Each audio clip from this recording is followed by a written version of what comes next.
cansada de ver brasileira indo pra Coreia só pra queimar nosso filme mais ainda no cenário internacional. Oi, berries! Como vocês viram no título do vídeo, hoje a gente vai falar sobre o caso da brasileira que foi presa por tentar literalmente invadir a casa do Jungkook do BTS lá na Coreia do Sul. Isso aconteceu hoje, eu tinha outro assunto pra falar no vídeo, mas realmente é uma coisa que não dá pra não falar sobre aqui no canal. Inclusive, por conta disso, o vídeo tá saindo um pouquinho mais tarde, porque só agora eu consegui gravar, e aí eu vou editar e vou postar, enfim. Hoje eu vou explicar pra vocês o que tá acontecendo, como é que tá sendo essa polêmica, como é que ela começou, e também vou explicar um pouquinho sobre a lei do anti-stalking, que é a lei da anti-perseguição, que é uma lei muito forte lá na Coreia, e foi por conta dessa lei que essa brasileira foi presa. O caso é o seguinte, uma mulher brasileira na casa dos 30 anos foi presa pela polícia de Seul pela violação da lei anti-stalking quando ela se aproximou da residência do Jungkook, que é um membro do grupo de K-pop BTS. Ela apareceu novamente na casa do Jungkook hoje, no dia que esse vídeo está sendo gravado, no dia 4 de janeiro de 2026, por volta das 2h50 da tarde, no horário lá de Seul. Segundo a própria polícia, ela causou um tumulto no local. Ela jogou correspondência, pendurou foto nas grades, também escreveu mensagens perto da residência do Jungkook. Essa detenção dela não foi um caso isolado. Ela já tinha se envolvido em alguns episódios parecidos antes. Em 13 de dezembro de 2025, ela foi presa em flagrante pela primeira vez. Isso por ir até a casa do Jungkook, e naquela ocasião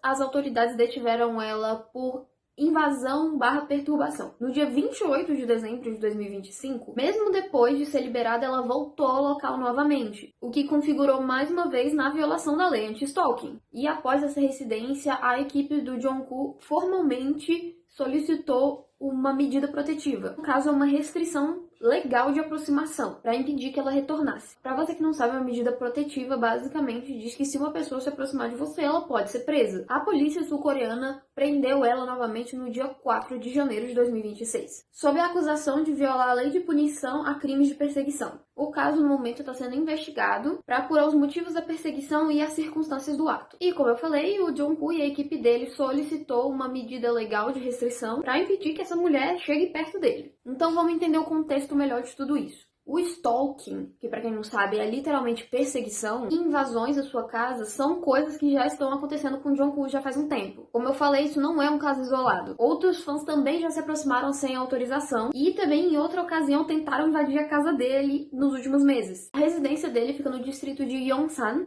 lá na capital da Coreia do Sul, Seul. E a polícia coreana leva qualquer tentativa de invasão ou perturbação de uma forma muito séria, porque a Coreia do Sul tem uma legislação muito específica contra stalking e invasão domiciliar. Então vamos fazer um resumo geral sobre o que aconteceu até agora. Uma brasileira por volta de 30 anos foi presa no dia 4 de janeiro de 2026 por perseguir o Jungkook e causar perturbação contra a casa dele. Ela também já tinha sido detida 2 outras vezes em dezembro de 2025 por ir até a residência dele sem autorização. E por fim, a equipe do artista pediu uma ordem de restrição para que ela não pudesse se aproximar do Jungkook legalmente. E as autoridades sul-coreanas estão investigando o caso, tratando como crime de stalking/invasão de privacidade. E eu falei inúmeras vezes nesse vídeo sobre essa tal lei anti-stalking. Eu vou explicar pra vocês como é que ela funciona, porque é bem diferente sobre perseguição e invasão domiciliar aqui no Brasil. Primeiro eu vou te falar sobre a lei anti-stalking e como e quando ela começou. A Coreia do Sul adotou formalmente a lei anti-stalking em outubro de 2021. Antes dessa lei, perseguições e comportamentos obsessivos eram considerados apenas convenções leves, com multas baixas e sem medidas eficazes de proteção. A lei foi criada com o objetivo de proteger vítimas de perseguição persistente, proteger sua segurança e privacidade e punir atos repetitivos de stalking de uma forma mais severa. E o que é considerado stalking de acordo com a lei anti-stalking da Coreia do Sul? A lei define como crime de stalking vários comportamentos repetidos ou contínuos que causam medo, ansiedade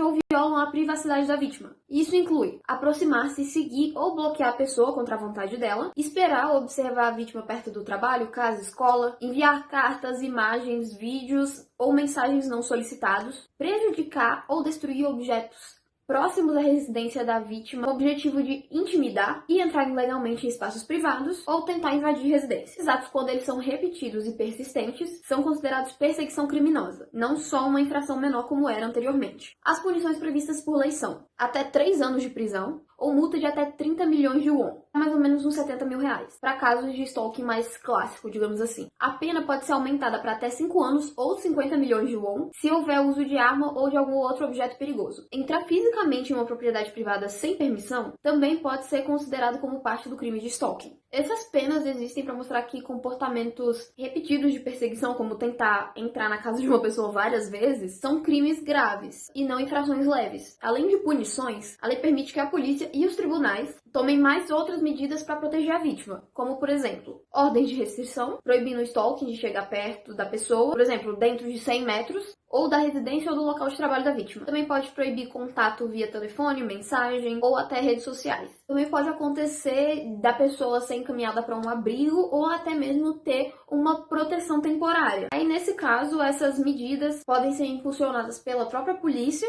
ou por ordens judiciais específicas. Aconteceram algumas revisões nessa lei e nessas revisões posteriores, os legisladores eliminaram uma regra antiga que impedia a punição sem consentimento da vítima. Ou seja, antes, o stalker apenas poderia ser responsabilizado se a vítima concordasse em prosseguir com o processo. E agora, a lei permite que a punição siga normalmente, mesmo sem esse consentimento. O que tem sido um passo importante para combater casos em que a vítima tem medo de denunciar. Isso continua a evitar que as agressões continuem sem resposta, só porque a vítima pode ter algum medo de represália ou até mesmo de pressões. E como é que isso se relaciona com relação de fã/idol?